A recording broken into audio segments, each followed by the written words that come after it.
Hello everyone, welcome to compulsion career point. इस session में हम लोग जैकपॉट क्लास 12 के लिए फिजिक्स का मॉडल पेपर 1 का सॉल्यूशन समझेंगे और एक्स्ट्रा फैट के साथ समझेंगे जो ग्रुप ए और ग्रुप बी रहेंगे, जिसमें एमसीक्यू और फिल इन द ब्लैंक्स 1 से लेकर 27 नंबर तक आपको बताया जाएगा, पूरा एक्स्ट्रा फैट के साथ समझाएगा। उससे क्या क्या रिलेटेड प्रश्न बन सकते हैं सारे इसमें इंक्लूडेड किए गए हैं और आपको पूरा का पूरा दम डिटेल सॉल्यूशन दिया जाएगा। ओके, शुरू करते हैं। स्टार्टिंग जिससे ग्रुप ए है उसमें एमसीक्यू और फिल इन द ब्लैंक्स रहेंगे।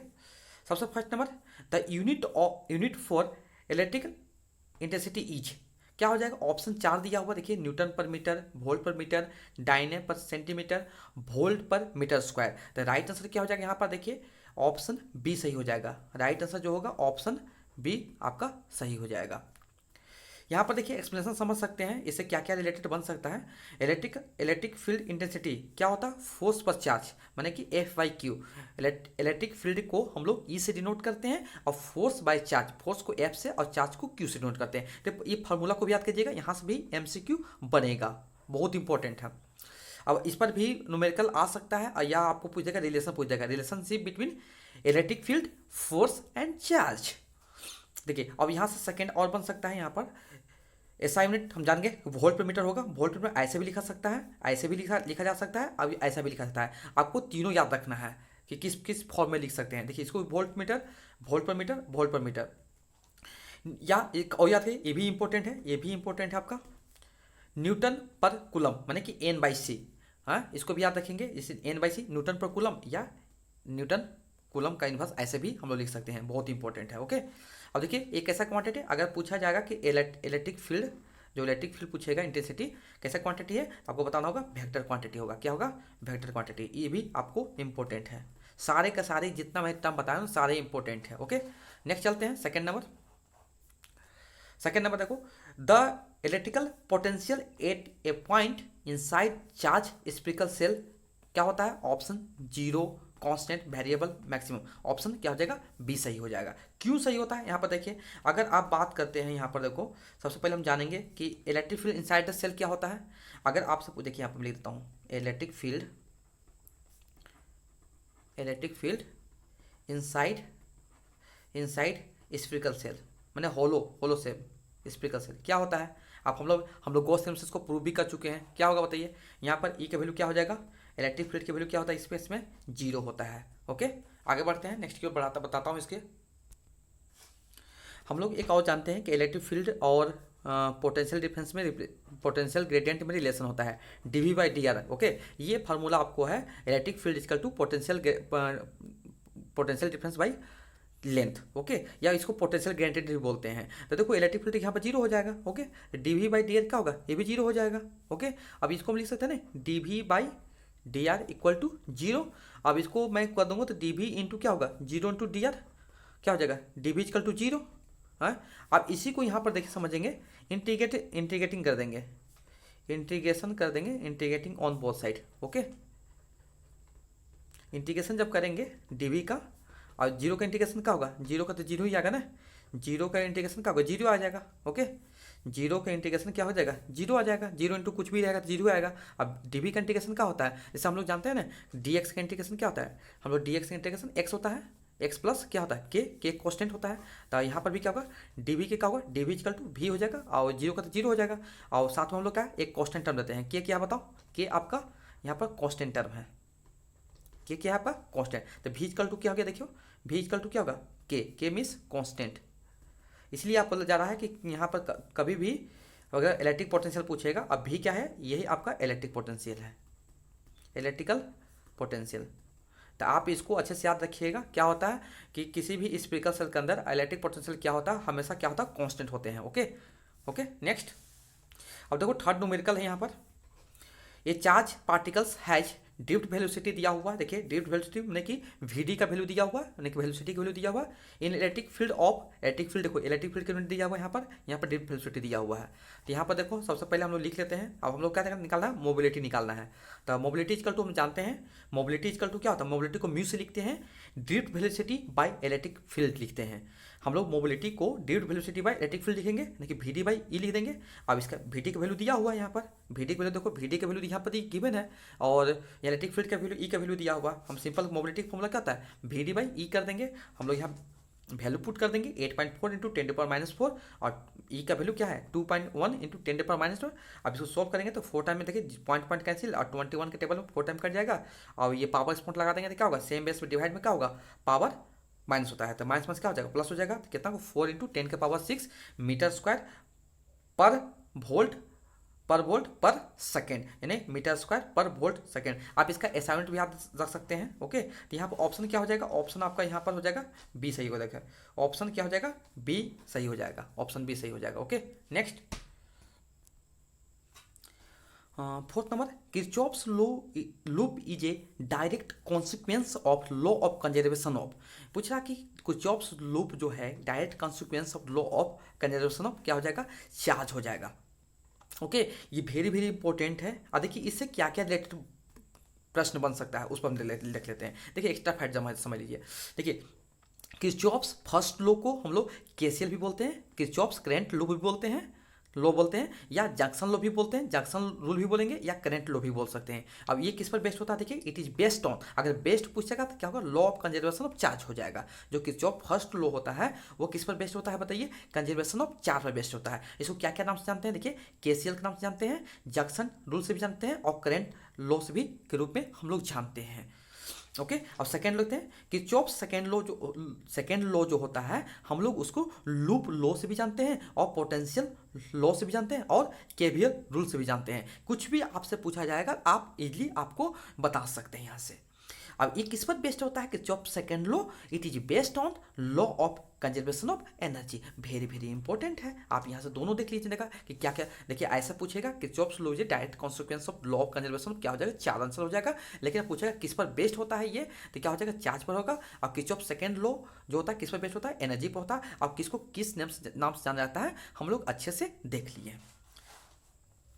फिफ्थ नंबर बोला कि for a conductor which of the flowing relation is correct. Okay, देखो यहाँ पर करंट डेंसिटी दिया हुआ है, जे करंट डेंसिटी, देखो करंट डेंसिटी, और यहाँ से आपका कंडक्टिविटी है और इलेक्ट्रिक फील्ड क्या रिलेशन है हम लोग जानते हैं। देखो फॉर्मूला हम लोग जानते हैं, current density directly proportional to तो क्या होता है, इलेक्ट्रिक फील्ड होता है। ओके, तो यहाँ पर जे मीन्स करंट डेंसिटी, और सिग्मा मैंने कंडक्टिविटी, और ई मीन्स इलेक्ट्रिक फील्ड। देखो सारे यहाँ पर लिखा हुआ है, आप देख सकते हो। जे को करंट डेंसिटी बोलते हैं, और सिग्मा को कंडक्टिविटी बोलते हैं, और ई को इलेक्ट्रिक फील्ड बोलते हैं। तो यहाँ से क्या हो जाएगा, ऑप्शन क्या हो जाएगा, तो J equal sigma E, option C सही हो जाएगा। Okay, next 6 number, ampere circular law is given by. अब देखो ये बहुत इंपॉर्टेंट है। देखो जितना भी सारे मैं करा चुका हूँ, अगर मेरा भी यूट्यूब में चैनल पर जाइएगा तो पूरा का पूरा कराया हुआ है, फिजिक्स का, केमिस्ट्री का, फिर मैथ का, फिर कंप्यूटर साइंस पे भी चल रहा है। तो सारे भी बहुत मैंने कि आपको बहुत एग्जाम के लिए हेल्पफुल मैंने सारे कंटेंट हैं। तो सारे कंटेंट को देखिए, फिजिक्स का सारे थ्योरी करा दिए गए हैं, न्यूमेरिकल भी करा रहा हूँ। ओके, तो इसमें देखो ऑप्शन क्या हो जाएगा, बी सही हो जाएगा। एम्पियर सर्कुलर का कि integration enclosed, B means magnetic field और डी मीन्स लेंथ, तो B D L equal to mu naught current enclose current. Okay, तो ये याद रखिएगा, B D L mu naught I याद रखिएगा इसको, ठीक है। ऐसे भी याद रख सकते हैं, देखो यहाँ पर क्या लिख सकते हैं, integration enclose B D L, okay, और क्या होगा म्यू नॉट आई, ऐसे भी याद रख सकते हैं इसको। आई यहाँ पर जो होता है क्या था, करेंट इनक्लोज्ड। ओके, अब देखिए यहाँ पर अगर यहाँ पर एम्पेयर सर्कुलर लॉ भी आ सकता है, तो आपको यहाँ पर गॉस थ्योरम भी आ सकता है, गॉस थ्योरम। तो गॉस थ्योरम का integration enclose E dot D S equal to 1/एप्सिलॉन नॉट क्यू इनक्लोज हो जाएगा, ये भी इंपॉर्टेंट है। ओके, अब देखो एक और न्यूमेरिकल यहाँ पर दिया हुआ 7 नंबर, देखो 7 number, A proton इंटर्स A inform magnetic field of 10 Tesla. देखो ये जो वैल्यू दिया हुआ है ये मैग्नेटिक फील्ड का वैल्यू दिया हुआ है, विथ वेलोसिटी दिया हुआ है, देखो 2 इंटू 10⁻⁷ मीटर पर सेकेंड एट राइट एंगल। देखो यहाँ पर देखिए एंगल भी दे दिया है, क्या दिया, एंगल भी आपको दे दिया गया है 90 degree to the field. Okay, the magnetic force acting on the proton each. और देखिए चार्ज ऑन प्रोटॉन पे दे दिया है, प्रोटॉन का चार्ज कितना होता है 1.6 इंटू 10⁻⁻19 कूलम दिया हुआ है। तो यहाँ पर एक्सप्रेशन समझ लेते हैं। यहाँ पर देखो सबसे पहले देखो वेलोसिटी दिया था, वेलोसिटी लिख दी यहाँ पर, ओके। और यहाँ पर देखो मैग्नेटिक फील्ड को हम लोग 20 लिखते हैं, ओके लिख दिए। और देखो थीटा के वैल्यू कितना दिया हुआ 90 डिग्री, ये भी लिख लिए। तो क्यू देखिए चार्ज दिया हुआ प्रोटॉन को 1.6 इंटू 10⁻⁻19 कूलम, हम लोग इसको भी राइट डाउन कर लिए, ओके। तो हम लोग फॉर्मूला जानते हैं, यूजिंग लॉरेंज फोर्स से फॉर्मूला करता है, यूजिंग लॉरेंज फोर्स से फॉर्मूला करता है एफ इक्वल टू क्यू भी साइन थीटा, ओके। तो यहाँ पर देखते हैं 1.6 इंटू 10⁻⁻19, देखो क्यू के वैल्यू लिख दिए और बी के वैल्यू 10 टेस्ला है 10 लिख दिए, और भी का वैल्यू 2 इंटू 10⁻7 है। तो अब यहाँ पर जानते हैं हम लोग कि साइन 90 की वैल्यू कितना होता है, साइन 90 के वैल्यू जो होता है 1 होता है, ओके। देखिए साइन 90 यहाँ पर लिख देंगे ना, साइन 90 की वैल्यू कितना 1 होता है, ओके। तो आप लोग इसको सब सोल्व करिएगा, देखिए यहाँ पर 1.6 इंटू 2 कितना 3.2 हो जाएगा। अब देखिए पावर एक्सपोनेंट से -19, यहाँ +7, यहाँ पर +1, ओके। सबको प्लस कीजिएगा सेम बेस में, तो क्या हो जाएगा 10⁻11 हो जाएगा। तो ऑप्शन क्या हो जाएगा यहाँ पर, ऑप्शन आपको बी सही हो जाएगा, ओके। आपका ऑप्शन क्या हो जाएगा, बी सही हो जाएगा। Next 8 number, the magnetic field at a point at a distance r from the current element is proportional to, तो क्या हो जाएगा ऑप्शन यहाँ पर देखिए आपको डी सही हो जाएगा, क्योंकि आप यूजिंग अगर बायोस साइवर्ट लोग पढ़े होंगे तो देखिए डी बी इक्वल टू क्या होगा μ0/4 ideal sine theta by R square होता है। तो डी बी क्या हो जाएगा, देखिए inversely proportional to R square होगा। तो ऑप्शन क्या हो जाएगा, डी सही हो जाएगा। अब डिफिनेशन भी पढ़े होंगे तो ये लिखा हुआ magnetic field at a point at a distance r from the current element is proportional to the क्या होगा 1/r स्क्वायर होता है। अब ये भी डिफिनेशन में हम लोग पढ़े हुए हैं, तो ये देख लिए डिटेल भी देख लिए क्यों 1/r स्क्वायर होगा, ओके। देखो 9th नंबर बहुत इंपॉर्टेंट है, द यूनिट ऑफ इंडक्टेंस क्या हो जाएगा, द यूनिट ऑफ इंडक्टेंस जो हो जाएगा आपका हेनरी हो जाएगा, ऑप्शन ए सही हो जाएगा। अब यहाँ पर देखो सारे कुछ असाइनमेंट में लिखा हूँ जो इंपॉर्टेंट है। देखो इंडक्टेंस का क्या हो जाएगा हेनरी, मैग्नेटिक फ्लक्स का वेबर, और फोर्स का क्या हो जाएगा बताओ, फोर्स का हो जाएगा न्यूटन, रेजिस्टेंस का ओम हो जाएगा, और कैपेसिटेंस का फेराड। ये वाला जो है ना ये बहुत इंपॉर्टेंट है, और ये बहुत इंपॉर्टेंट है, बहुत ज़्यादा इंपॉर्टेंट है, ओके। और एक चीज़ हो जाती है कि सेल्फ एंड म्यूचुअल इंडक्टेंस का पूछेगा तो हेनरी होगा, मैग्नेटिक फील्ड का पूछेगा तो टेस्ला हो जाएगा। सारे का सारे इंपॉर्टेंट है, जितना भी एसआई यूनिट है सारे याद कर लीजिए। नेक्स्ट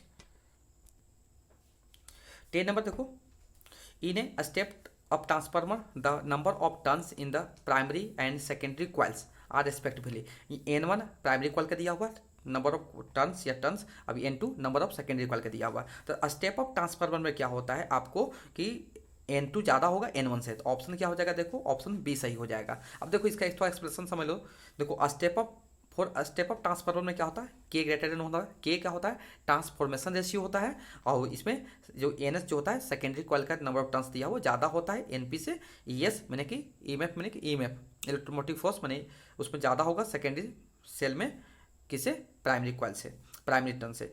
अब आई पी किस में होगा, I P greater than I S होगा। इसमें देखो या आप लोग ऐसे भी देख सकते हैं स्टेप डाउन ट्रांसफार्मर में क्या होगा K less than 1, N P greater than N S हो जाएगा, E P greater than E S हो जाएगा, आई एस जो होता है current in secondary coil greater than current in primary coil. अब देखो इसका एक और इसके साथ देख सकते हैं, कुछ और भी एक्स्ट्रा फैक्ट देख लीजिए इसको, ये भी इंपॉर्टेंट है।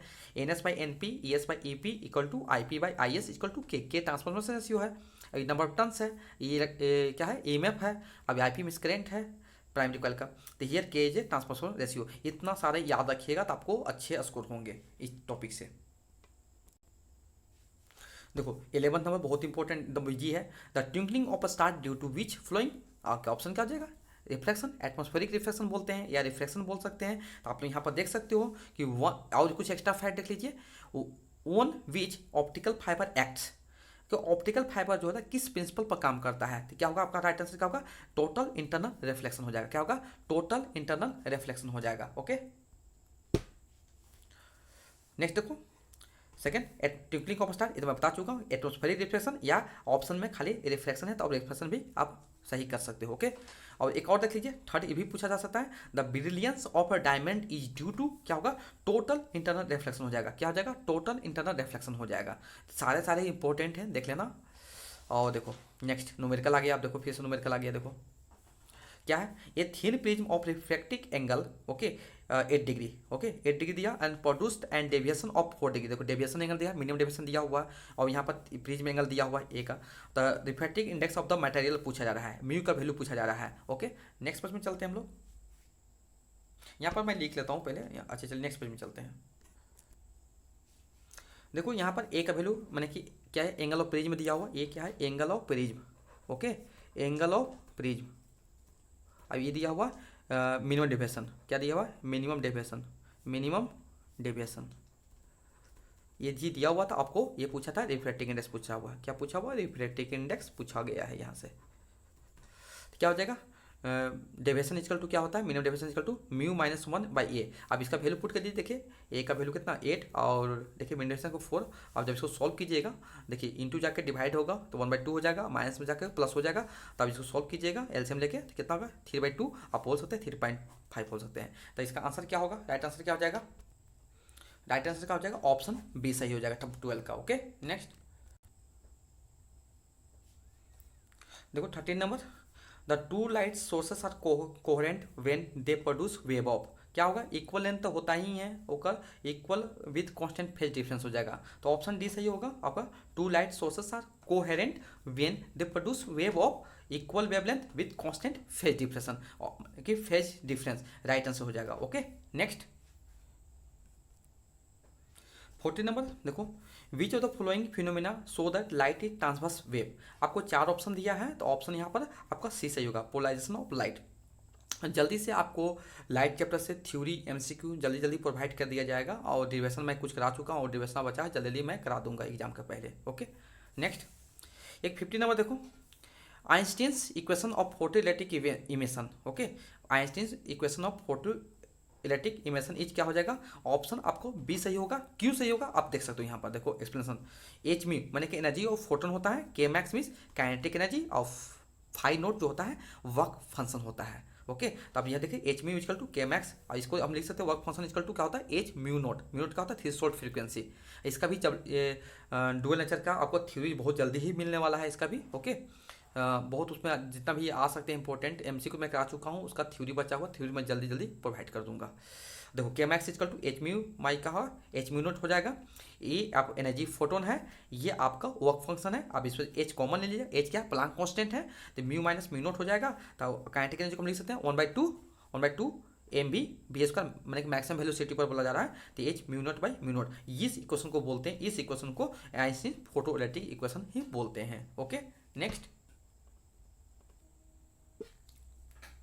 60 नंबर देखो, 1 बैकरल्स इक्विवेलेंट टू क्या होता है, ऑप्शन बी सही होगा, 1 डीके पर सेकेंड हो जाएगा। बहुत ईजी है, आप इस पर एक्स्ट्रा याद कर सकते हो। 1 electron volt equal to 1.6 into 10⁻⁻19 joule होता है, ये भी याद रखिएगा। अब इलेक्ट्रॉन वोल्ट क्या होता है, यूनिट किसका होता है, वर्क डन का होता है, वेरी वेरी इंपॉर्टेंट है। ओके देखो 70 नंबर भी न्यूमेरिकल पूछा गया है यहाँ से, न्यूमेरिकल देखो, if the decay constant of the radio substance is कितना, देखो रेडियो मैंने कि आपको लेमडा का वैल्यू दिया हुआ है, आपको किसका लेमडा का वैल्यू दिया हुआ है per year, than half life T half पूछ रहा है, आपको क्या पूछ रहा है, टी हाफ पूछ रहा है। तो आपको ऑप्शन दिए हैं, देखो लेमडा 5.3 इंटू 10⁻³ पर ईयर दिया हुआ।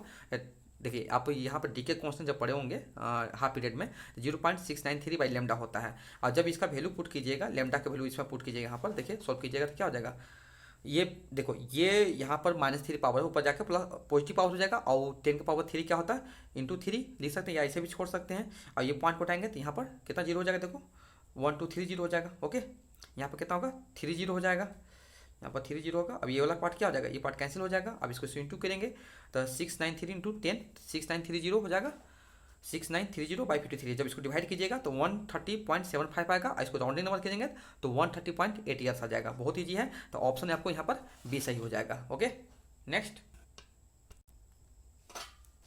80 number, 1 MeU is equivalent to क्या होता है, देखिए ऑप्शन आपको बी सही हो जाएगा। अब इसको थोड़ा देख लीजिए क्या एक्चुअल बोलते हो, 1 AMU atomic mass unit equal to क्या होता है, देखो एक्चुअल जो होता है 930.5 मेगा इलेक्ट्रॉन वोल्ट होता है। या आप इसको आपको जो एग्जाम में पूछा हुआ ये भी आपका दोनों सही हो जाएगा, आपका ऑप्शन ये भी रहेगा तो ये भी सही हो जाएगा, ये भी ए दिया हुआ तो ये भी सही हो जाएगा। ओके नेक्स्ट अब देखो 19 नंबर देखो, N type semiconductor is formed when dopant atom क्या हो जाएगा, एन टाइप याद रखना मैंने कि 5 penta N type means 5 N type means 5 और पी टाइप में ट्राई, तो यहाँ पर क्या देखो ऑप्शन ये सही हो जाएगा। अब देखो थोड़ा जान लेते हैं, इंट्रिंसिक सेमीकंडक्टर जो होता है प्योर सेमीकंडक्टर है, अगर उसमें अगर पेंटावैलेंट या ग्रुप 15 एलिमेंट को ऐड कीजिएगा तो इसमें क्या होगा, या डोपिंग कीजिएगा तो क्या बनेगा, पी टाइप सेमीकंडक्टर मिलेगा। ओके अब देखिए पेंटावैलेंट में कौन कौन आएंगे, फॉस्फोरस आ जाएंगे, ओके, नाइट्रोजन आ जाएंगे, बिस्मुथ आ जाएंगे, एंटीमोनी आ जाएंगे, ओके। अब यहाँ पर देखो इंटरेस्टिंग में आर्सेनिक और सिलिकॉन, ये ग्रुप 14 एलिमेंट है, ये ग्रुप 15 एलिमेंट है। जब दोनों कंबाइन करेंगे तो एन टाइप सेमीकंडक्टर मिलेगा, और उस प्रोसेस को क्या बोलते हैं, डोपिंग बोलते हैं, ओके। देखो सिलिकॉन को फॉस्फोरस से डॉप करते हैं तो आपको एन टाइप मिल रहा है। देखो सिलिकॉन जो है आपका प्योर सेमीकंडक्टर है, उसको फॉस्फोरस माने कि जो पेंटावैलेंट है उसको साथ ऐड कर डोपिंग करेंगे तो आपको पी टाइप सेमीकंडक्टर फॉर्म कर जाएगा, ओके। नेक्स्ट देखो ग्रुप 14 एलिमेंट को ग्रुप 13 एलिमेंट के साथ हम लोग जब डॉप कराएंगे तो आपको पी टाइप सेमीकंडक्टर मिलेगा। अब ये जो ग्रुप 14 होता है प्योर सेमीकंडक्टर होता है, इंटरेस्टिंग सेमीकंडक्टर होता है। और ग्रुप 13 में देखो डाइवैलेंट एलिमेंट होता है जो कि बोरॉन, एल्युमिनियम, गैलियम याद रखना है, ओके। 20 नंबर बहुत ईजी है। Which of the following gate universal gate पूछा जा रहा है, तो आपका ऑप्शन यहाँ पर डी सही हो जाएगा। क्या होगा, ऑप्शन आपका डी सही हो जाएगा। और यहाँ पर देखो बेसिक टाइपोलॉजी गेट क्या होगा, देखो or gate, and gate, not gate, बहुत ईजी है, मैं इसका वीडियो बना चुका हूँ, आप देख सकते हो। और देखो यूनिवर्सल गेट में क्या आ जाएगा, 2 आ जाएंगे, नाइन गेट और नोर गेट हो जाएंगे, ओके। सारे बहुत इंपॉर्टेंट है, इसमें एमसीक्यू बनेंगे यहाँ से। यहाँ पर दो ये जो पार्ट में बताया ना, ये जो मैं पार्ट पढ़ाया, अब इस पार्ट को बनाया यहाँ पर, यहाँ से एमसीक्यू 100% बनेंगे। नेक्स्ट 21 नंबर देखो, fill in the blanks is the least value of electric charge available in free state. क्या हो जाएगा, 1.6 इंटू 10⁻90 कूलम। बहुत ईजी है, आप याद कर लेना इसको, इंपॉर्टेंट है, इस टाइप का ही प्रश्न बनेंगे आपको। देखो 22 नंबर में इलेक्ट्रिक करंट किस क्वांटिटी होता है, स्केलर क्वांटिटी होता है, बहुत ईजी है, आप याद कर सकते हो। और SI unit of electric current ampere हो जाएगा। लेकिन यहाँ पर कंफ्यूजन मत कीजिएगा, अगर SI unit of current density पूछेगा तो क्या होगा, करंट डेंसिटी पूछेगा तो एम्पियर पर मीटर स्क्वायर हो जाएगा, ओके। अब ये कैसा होता है, जो करंट डेंसिटी जो होता है आपको ये वेक्टर क्वांटिटी होता है। जब करंट का पूछा जाएगा, करंट कैसा होता है, स्केलर क्वांटिटी होगा, ओके। इसका यूनिट क्या होगा, एम्पियर, और करंट डेंसिटी का साइन का एम्पियर पर मीटर स्क्वायर हो जाएगा। अब कैसा quantity, vector quantity, okay. Next देखो 23 नंबर, ये unit of intensity of magnetic field is, देखो क्या हो जाएगा, ampere per metre, ampere per metre. कहीं कहीं पे टेस्ला भी लिखा रहेगा तो भी लिख दीजिएगा, चल जाएगा आपको, लेकिन एक्चुअल जो आंसर लिखना होगा एम्पियर पर मीटर लिख दीजिएगा तो आपको एक्यूरेट हो जाएंगे। आगे देखो next 24 number, self induction is also known as inertia of, क्या हो जाएगा, इलेक्ट्रिसिटी हो जाएगा, क्या हो जाएगा, इलेक्ट्रिसिटी हो जाएगा, ऑप्शन यहाँ पर, ओके। नेक्स्ट 25 नंबर देखो, 1 electron volt is equal to how many joules, ये मैं बता चुका हूँ, 1.6 इंटू 10⁻19 जूल होगा, बहुत ईजी है। 1 इलेक्ट्रॉन वोल्ट में मैं बता चुका हूँ 1.6 इंटू 10⁻19 जूल होगा। नेक्स्ट इलेक्ट्रॉन वोल्ट जो लिखी is the unit of work done, क्या है, किसका यूनिट है बताओ, इलेक्ट्रॉन वोल्ट जो होता है वर्क डन का यूनिट होता है, okay. 26 number, energy required to extract 1 nucleon from the nucleus is, क्या होगा, सेपरेशन एनर्जी, क्या हो जाएगा, सेपरेशन एनर्जी हो जाएगा, बहुत ईजी है, याद कर सकते हैं। 27 नंबर जो कि लास्ट है ये, eight fill in the blanks है, temperature on intrinsic semiconductor behave like perfect insulator, क्या होगा, एब्सोल्यूट जीरो बोलिए या 0 केल्विन बोलिए, ओके। तो आपको क्या हो जाएगा, ये राइट आंसर हो जाएगा। पूरा का पूरा आपको ग्रुप ए और ग्रुप बी का दोनों का आपको पूरा अच्छे से एक्सप्लेन करके बता दिया गया है। आप इसको अच्छे से याद कर लो, देख लो, समझ लो, और एग्जाम में अच्छे से तैयारी करो, प्रिपेयर करो और प्रिपरेशन करो और अच्छे स्कोर लाइए। Thank you so much for watching my video.